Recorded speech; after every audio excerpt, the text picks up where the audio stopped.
Hello students, we are going to study class 6 science chapter 7 getting to know plants के बारे में जाने. Let's introduce about the chapter. Life is possible only with plants के से ही जीवन संभव है. You find plants everywhere around yourself. तुम अपने चारों तरफ प्लांट्स को पाते हो. Some are small while other are big. कुछ इनमें छोटे होते, कुछ बड़े होते. Some are found in water and others are present on land near by your house, school, farm house and on road side. और कुछ प्लांट्स पानी में पाए जाते हैं, कुछ आपके घर, स्कूल, फार्म हाउस और रोड साइड पर भी पाए जाते हैं. To understand plants we are going to study about the different features in plants of parts of a plants. इसलिए हम प्लांट्स की समझने के लिए और उसका अध्ययन करने के लिए प्लांट्स के बारे में डिफरेंट फीचर्स और उसके पार्ट्स को जानेंगे. Plants on the basis of size can be 3 types. Plants को साइज के आधार पर 3 भागों में कैटेगराइज किया गया है. Some plants are small, medium size plants and big plants. तो जो फर्स्ट कैटेगरी है इसमें आते हैं जो स्मॉल प्लांट्स हैं वो हर्ब्स कहलाते हैं, और मीडियम साइज के प्लांट्स जो होते हैं वो श्रब्स होते हैं, और लास्ट जो है बिग प्लांट्स हैं ये ट्रीज कहलाते हैं. तो इसमें जो स्मॉल प्लांट्स हैं वो ग्रास होते हैं, छोटे छोटे स्मॉल होते हैं, ग्रास होते हैं. इनके वीक ये सॉफ्ट एंड वीक स्टेम होते हैं, और ये ज़्यादा बड़े नहीं होते हैं, लगभग ये 3-4 फीट तक की हाइट के होते हैं, और इनमें कोई ब्रांचेस नहीं होती हैं, इसलिए इन्हें हर्ब्स कहते हैं. तो ये हर्ब है, इनमें ये श्रब है, और ये तीसरी कैटेगरी जो थी वो ट्रीज की थी. एग्जाम्पल है rice, wheat, maize, sunflower, mints etc. Look at the grape vine plant and the watermelon plant carefully. आप ग्रेप वाइन अंगूर की बेल को और वाटर मेलन की बेल को आप देखें. As they as strong as shrubs and trees. वो स्ट्रॉन्ग उतने ही स्ट्रॉन्ग होते हैं जितने कि श्रब और ट्रीज होते हैं. दे एज स्मॉल एज हर्ब. क्या ये इतने छोटे होते जितने कि हर्ब्स होते हैं. The stem of this plants is so weak that they can not stand erect. और इन प्लांट्स के स्टेम इतने कमज़ोर होते हैं कि वो सीधे नहीं खड़े हो सकते हैं. These plants are climbers and creepers. इन प्लांट्स को हम क्लाइंबर्स और क्रीपर्स कहते हैं. Shrubs are medium size plants with hard and woody stem. जो श्रब होते हैं वो मीडियम साइज के प्लांट्स होते हैं, इनका हार्ड एंड वुडी स्टेम होता है. Many branches are seen rising just above the ground. इनसे बहुत सारी ब्रांचेज जस्ट अबव ठीक ग्राउंड के ऊपर ही आकर निकलने लगती हैं, इसलिए ये बूसी हो जाते हैं, झाड़ियोंदार होते हैं, हार्ड स्टेम होता है, और ये डोंट बेंड इजीली, और इजीली ये बेंड नहीं होते हैं. एग्जांपल है जैसे कि चाइना रोज़, ओलिएंडर रोज़, लेमन, लेंटाना, पॉमग्रेनेट, बोगनविलिया, ये सभी श्रब्स हैं. ट्रीज और टॉल प्लांट्स. ट्रीज जो कि टॉल होते हैं, हार्ड होते हैं, वुडी स्टेम होता है. They have main trunk which branches and leaves arise in upper part. और ये इनका जो मेन ट्रंक होता है उस मेन ट्रंक से ही लीव ब्रांचेस निकलती हैं, और ब्रांचेस से लीव्स अराइज होती हैं much above the ground. Trees generally survive for a number of years. और ट्रीज जो जनरली सर्वाइव करते हैं नंबर ऑफ ईयर्स तक, कई सालों तक जीवित रहते हैं पेड़. इसमें एग्जाम्पल है मैंगो, नीम, पीपल, बबूल, गुलमोहर, अमलतास, ये सभी ट्रीज के नेम है. Have you seen the stem of a melon, money plants, pea, grapevine, gourd, cucumber and mint. क्या आपने melon, money plant, pea, grapevine, gourd और कुकुम्बर की बेल को देखा है. Are the stem of these plants erect. क्या इन सभी के प्लांट्स के स्टेम इरेक्ट रहते हैं. The stem of all plants are weak. इन प्लांट्स के स्टेम जो होते हैं वो काफ़ी कमज़ोर होते हैं. But this stem differ. लेकिन ये स्टेम कुछ डिफर होते हैं. Some cases like mint and gourd. कुछ केसेस में जैसे मिंट और गार्ड के जो स्टेम होते हैं वो डिफर होते हैं. The stem grows on the ground. और ये स्टेम ग्राउंड पर ही ग्रो होते हैं. The stem of the pea and money plant need support to grow up. और जबकि जो पी और मनी प्लांट के स्टेम होते हैं इनको ग्रो अप करने के लिए सपोर्ट की ज़रूरत होती है. Take a walk in your school ground with your teacher and also go out for a nature walk. आप अपने स्कूल ग्राउंड में अपने टीचर के साथ या फिर नेचर वॉक पर जाइए. Observe different type of trees, shrubs and herbs. Different type के ट्री, श्रब्स और हर्ब्स का ऑब्जर्व कीजिए. Plants having week stem that spread on the ground and can not stand upright called creepers. तो जिन plants का stem week होता है वो अपने से खड़े नहीं हो सकते हैं, सीधे नहीं खड़े हो सकते, उन्हें हम क्रीपर्स कहते हैं। जैसे कि mint, in case pea and money plants that weak stem support of the neighbouring structure and climb up, such plants are called climber. और जिनको खड़े होने के लिए, जिनका भी स्टेम वीक होता है लेकिन इन्हें नाइबरिंग सपोर्ट चाहिए होता है इनके स्ट्रक्चर को इरेक्ट होने के लिए, तो ऐसे प्लांट्स को हम क्लाइंबर्स कहते हैं। You can perform the following activity to know the plants on the basis of their size. इस एक्टिविटी के द्वारा हम परफॉर्म कर सकते हैं कैटेगरीज ऑफ प्लांट को।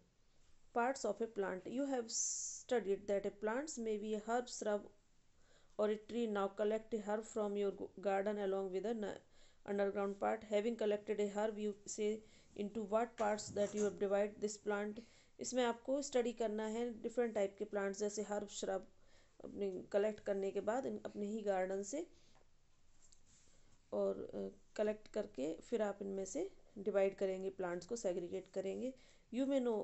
You may come with several answers such as the part below the ground and the part above the ground, the root and the stem, the root, leaves, flowers. All answers are correct. तो इसमें आप ये देखेंगे कि कौन सा parts ज़मीन के अंदर होता है, कौन सा पार्ट्स प्लांट का ज़मीन के बाहर होता है, इनमें से रूट, स्टेम, लीव्स, फ्लावर कौन से होते हैं आदि की हम जानकारी लेंगे। While you collected the herbs your garden, as it is easy to pull it out, no, it was not why. It was so because it is well spread in the soil. यदि आप अपने garden में जाएं और वहाँ से किसी herbs को पुल आउट करेंगे, निकालेंगे, तो आप इसे इजीली नहीं निकाल पाएंगे। जैसे कि आप घास को तोड़ते हैं तो इजीली नहीं, क्योंकि जो हर्ब्स होते हैं वो सॉइल के अंदर बहुत ही ज़्यादा डीपली स्प्रेड रहते हैं। What do you learn about this fact? We learn that the plants grows both under and above the soil. Clean the underground part by shaking it gently or washing in water to get rid of soil. Examine the plant carefully using your hand lens. तो इसमें आप क्या देखते हैं कि जो plants के हमने ये सीखा है कि प्लांट्स ग्रोज बोथ अंडर एवं द सॉइल, कि मतलब प्लांट्स मतलब सॉइल के अंदर भी ग्रो करता है, यानी इसकी जड़ें प्लांट्स मिट्टी के अंदर जाकर काफ़ी मिट्टी को जकड़ लेती हैं। इसके अलावा प्लांट्स ऊपर भी स्टेम के रूप में आगे भी ग्रो करता है। अब इस प्रकार से हम ग्राउंड को clean the underground part of shaking it gently और वॉशिंग, अंडरग्राउंड पार्ट को हम वॉश करेंगे, इसकी मिट्टी को हटाएंगे। अब इसके बाद प्लांट्स को आप केयरफुली परीक्षण करेंगे हैंड लेंस के द्वारा। What do you observe? The plants has main parts one and was underground in the soil and other parts which above the soil. तो इसमें हम ये देखेंगे कि कौन सा पार्ट इसका अंडरग्राउंड पार्ट था और कौन सा अबव द सॉइल था और कौन सा सॉइल के अंदर था। तो इस तरह से एग्जामिन करेंगे। Examine the underground part of the part. What do you observe? यदि आप अंडरग्राउंड पार्ट का एग्जामाइन करते हैं तो क्या ऑब्जर्व करते हैं? The underground part is creamish और पेल इन कलर। जो अंडरग्राउंड पार्ट रहता है यानी जो रूट्स रहती हैं उसकी पेल कलर की रहती हैं, क्रीम कलर की रहती हैं। It is the root of the plant. It fix the plant to the in the soil. और रूट का काम होता है कि ये सॉइल के अंदर प्लांट को फिक्स रखती हैं। The root has a main root going deep in the soil and form it many small side branches arise. और रूट की जो मेन जड़ होती है वो डीपली सॉइल के अंदर जाती है और उस जड़ से फिर मेन साइड से और भी ब्रांचेस निकलती हैं। These spread in the soil, ये सॉइल में फैली रहती हैं। They provide extra anchorage to the plant in the soil, that is why you could not easily pull out the plant from the soil. ये soil के अंदर जाकर जो जड़ें होती हैं काफ़ी मिट्टी को इस प्रकार से जकड़ लेती हैं कि आप आसानी से प्लांट को जब खींचते हैं, निकालते हैं बाहर, पुल आउट करते हैं तो आसानी से ये बाहर नहीं आता है। Examine the part of the plant above the soil. What do you observe? आप अबव द पार्ट, जो प्लांट का पार्ट है उसको आप ऑब्जर्व करेंगे तो क्या देखते हैं?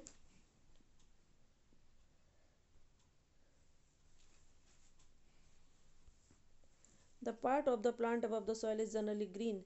जो पार्ट अबव द सॉइल होता है वो जनरली ग्रीन होता है। It is erect and is called stem. ये इरेक्ट होता है जिसे हम स्टेम कहते हैं। What do you find on the stem? आप स्टेम में क्या पाते हैं? The stem bears leaves at interval, stem पत्तियों को धारण करते हैं।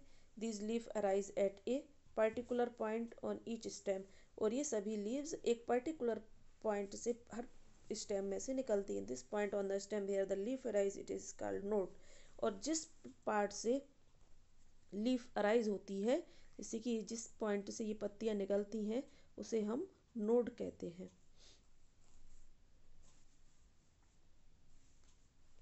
And the part of the stem in between two successive node is called internode, और दो नोड्स के बीच में जो पार्ट होता है उसे हम इंटरनोड कहते हैं। Now examine the upper part of the stem, you will find leaves, flower and fruits of the plant. और अब इस प्रकार से अपर पार्ट को आप स्टेम को एग्जामाइन करेंगे तो आप पाएंगे कि इसमें पत्तियां होते हैं, फूल होते हैं और फ्रूट्स होते हैं। A flowering plant can be divided into two parts. एक फ्लावरिंग प्लांट को हम दो भागों में डिवाइड कर सकते हैं। In underground part is called root system and above ground is called shoot system. तो इस तरह से ये दो पार्ट में डिवाइड है। The root system consist of roots, root system में रूट्स होते हैं, while the shoot system consist of stem, branches, leaves, flower, seeds and fruits. जबकि शूट सिस्टम में होते हैं stem, branches, leaves, flower, seeds and fruits. The root, stem and leaves constitute the vegetative part of a plant body. Root, stem, leave plant body के vegetative part को constitute करते हैं। The shoot system also bears flowers which comprise the reproductive part and produce fruit and seed. और जो shoot system होते हैं ये फूलों को धारण करते हैं, और ये फूल जो होते हैं इनके रिप्रोडक्टिव पार्ट होते हैं, और इनसे फल और बीज का निर्माण होता है। The root system refers to the underground portion of the plant. It is a part only plant's body which is fixed to the soil and is called root system. Root system refer करता है underground part को, और ये वो part होता है जो plant के बॉडी को फिक्स रखता है सॉइल में। Go to the backyard of your house where you might find a few wild plants, pull out one gently, you will notice that root system of the plant grows underground. आप अपने backyard में जाइए, घर के आसपास देखिए, कुछ plant, wild plants लगे रहते हैं। आप उनको जेंटली पुल आउट करेंगे तो आप नोटिस करेंगे कि ये रूट सिस्टम, इसमें आप ध्यान देंगे कि इसके रूट सिस्टम के द्वारा ये प्लांट ग्रोज अंडरग्राउंड लगे रहते हैं। Root system of the plant comprise of two type of root, tap root and fibrous root. Root system में भी दो तरह के प्लांट होते हैं, एक जिनकी जड़ें टैप रूट होती हैं और एक जिनकी जड़ें फाइब्रस होती हैं। तो ये दो डायग्राम बने हुए हैं, इनमें इसकी जड़ ये है टैप रूट है और ये फाइब्रस रूट है। ये गुच्छेदार जड़ें दिख रही हैं, ये फाइब्रस है, tap root. It is characteristics of a plant arising from the lower end their stem growing underground. ये एक प्लांट का करेक्टरिस्टिक है जो कि अराइज होता है from the lower end of the stem, stem के लोअर एंड से अराइज होता है और अंडरग्राउंड की ओर ग्रो होता है। The tap root grows vertically down into the soil. Tap root जो कि सॉइल के अंदर वर्टिकली ग्रो होते हैं। Number of tiny branches grow from this main root, और इसकी मेन रूट से छोटी छोटी टिनी ब्रांचेस भी इस तरह से निकलती हैं।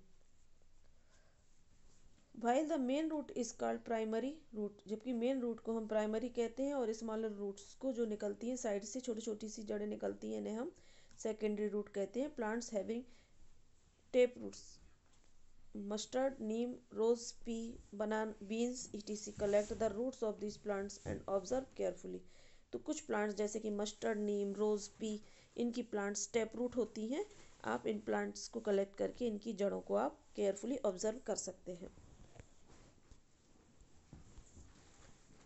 Plants with fibrous root do not have main root, और जिनकी प्लांट्स की जड़ें फाइब्रस होती हैं उनमें मेन रूट नहीं होती है।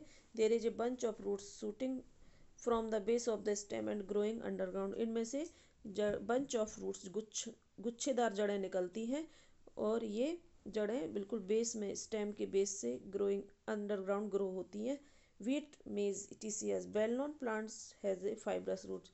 ये वीट और मेज की ये जो कि वेल नोन प्लांट है, इनकी जड़ें होती हैं वो फाइब्रस होती हैं।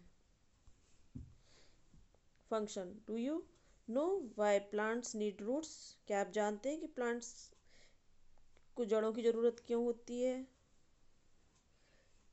This is because of the following, इसका इसलिए तो फर्स्ट रीज़न है root absorb water and nutrients from the soil, क्योंकि रूट्स वाटर को एब्जॉर्ब करते हैं, न्यूट्रिएंट्स को मिट्टी से एब्जॉर्ब करते हैं और पेड़ के डिफरेंट पार्ट्स को पहुंचाते हैं। Second, roots help the plants to stand erect, roots का काम होता है प्लांट्स को सीधा खड़ा रखना। Roots check soil erosion, roots क्या करते हैं, सॉइल इरोजन को चेक करते हैं, भूमि के कटाव को रोकते हैं। यानी रूट्स क्या करती हैं कि जब भी तेज बहाव पानी का होता है तो मिट्टी इधर से उधर चली जाती है, तो यदि पेड़ लगे होते हैं खेतों के आसपास या किनारे लगे रहते हैं तो वो जड़ें मिट्टी के उपजाऊ तत्व को जकड़ लेती हैं और उसको खेत के बाहर नहीं जाने देती हैं, इसी वजह से ये सॉइल इरोजन को रोकते हैं। रूट्स स्टोर फूड, और कुछ रूट्स ऐसी होती हैं कि फूड्स को स्टोर करती हैं, जैसे कि आपने रेडस कैरेट टर्निप देखा होगा कि इनकी जड़ें फूड को स्टोर करती हैं, यानी फूल कर ये थिक हो जाती है काफ़ी और फूड को स्टोर करती हैं। इन एक्टिविटी के द्वारा हम रूट्स को देखेंगे कि ये रूट्स किस प्रकार से सॉइल को फिक्स करती हैं। कुछ रूट्स इस तरह से होती है कि वाटर को एब्जॉर्ब करती हैं, इन एक्टिविटीज़ में शो करके दिखाया गया है। अब हम देखते हैं the shoot system in that part of the plant which grows above the soil, the include stem, branches, leaves, flowers and fruit it develop from the plumule of the baby plant or embryo। कुछ plants जो होते हैं जो above the soil grow होते हैं parts को, ऐसे parts को हम सूट कहते हैं। स्टेम इसमें आते हैं, stem, branches, leaves, flower and fruits होते हैं। और ये प्लूम्यूल से बेबी जो जब सीड को हम जब डालते हैं जर्मिनेट होता है तो इसके जो प्लूम्यूल वाला पार्ट होता है वहाँ से ही ग्रो करते हैं। The stem, it is the main portion of the plant from the basis of which the roots arise and grow underground. ये मेन पोर्शन होता है प्लांट का, इसके बेस से ही रूट अराइज होती है जो कि अंडरग्राउंड चली जाती है। The stem gives rise to a number of branches that bear leaves, और जो स्टेम होता है जो राइज होता है इससे नंबर ऑफ ब्रांचेस और निकलती हैं और ये नंबर ऑफ ब्रांचेस पत्तियों को धारण करते हैं। The point eight which the branches come out is called the node, और जिस पॉइंट से जिस स्टेम के जिस भाग से ब्रांचेस निकलती हैं उसे हम नोड कहते हैं। The portion of the stem between two node is called internode, और स्टेम में जिस मतलब दो नोड के बीच का जो हिस्सा होता है उसे हम इंटरनोड कहते हैं। The stem keeps on increasing in length and in diameter among with the growth of the plant, और जो पोर्शन स्टेम का दो नोड्स के बीच होता है इंटरनोड कहते हैं। और जो stem keeps on increasing in length, stem क्या करता है, एक तो लंबाई में बढ़ता है और उसके साथ साथ उसका डायमीटर भी बढ़ता है। इस प्रकार से प्लांट की ग्रोथ होती है। As it grows it becomes hard and woody, और जब ये ग्रो होता है तो ये हार्ड हो जाता है और वुडी हो जाता है।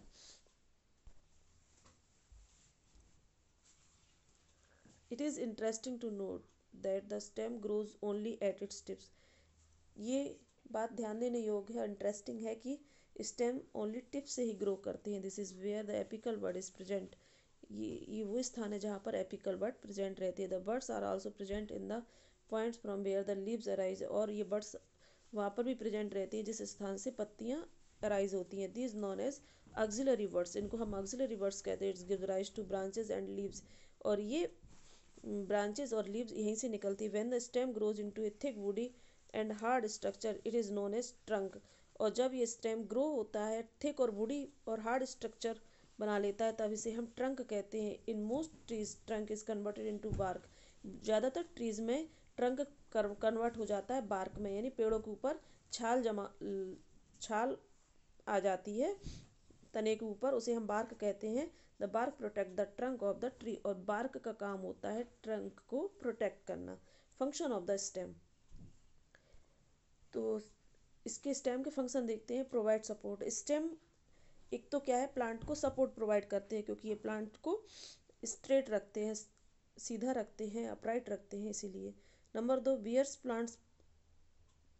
Bears important parts of the plant, इसी प्रकार से दूसरा काम है स्टेम का प्लांट के इम्पोर्टेंट पार्ट को बियर करना, क्योंकि प्लांट स्टेम ही बियर करते हैं ब्रांचेस को, लीव्स, फ्लावर, फ्रूट्स को, इस प्रकार से मैक्सिमम। और ये सनलाइट के द्वारा जब इन पर सनलाइट की जब सूरज की किरणें पड़ती हैं तो ये फ्लावर और फ्रूट्स ये सभी और ग्रो करते हैं। इनमें फूड का निर्माण होने लगता है, पत्तियों में भोजन का निर्माण होता है और इस प्रकार से ये ग्रो करते हैं। तीसरा है helps in transportation of water and food. Stem का काम होता है तीसरा फूड एंड वाटर का ट्रांसपोर्टेशन करना। स्टेम का काम होता है मिनरल्स, जैसे मिट्टी के अंदर पाए जाने वाले मिनरल और पानी को प्लांट्स के डिफरेंट पार्ट्स में पहुंचाने का काम होता है। और पत्तियों का काम होता है भोजन बनाना, और भोजन बनाकर ये ब्रांचेस में, डिफरेंट ब्रांचेस में और पूरे प्लांट्स के बॉडी में सप्लाई करते हैं। अंडरग्राउंड स्टेम स्टोर फूड, और जो अंडरग्राउंड स्टेम होते हैं वो फूड को स्टोर कर लेते हैं। जैसे कि कुछ अंडरग्राउंड स्टेम होते हैं, जैसे कि पटैटो है, जिंजर है, ये स्टेम होते हैं और ये फूड को स्टोर करके स्वेल अप हो जाते हैं, फूल जाते हैं और उसमें फूड इकट्ठा हो जाता है, इसलिए ये अंडरग्राउंड स्टेम फूड को स्टोर करते हैं। Like modified roots, these are modified stem performing specific function in some plants. These stem grows underground and function as a store house of the food.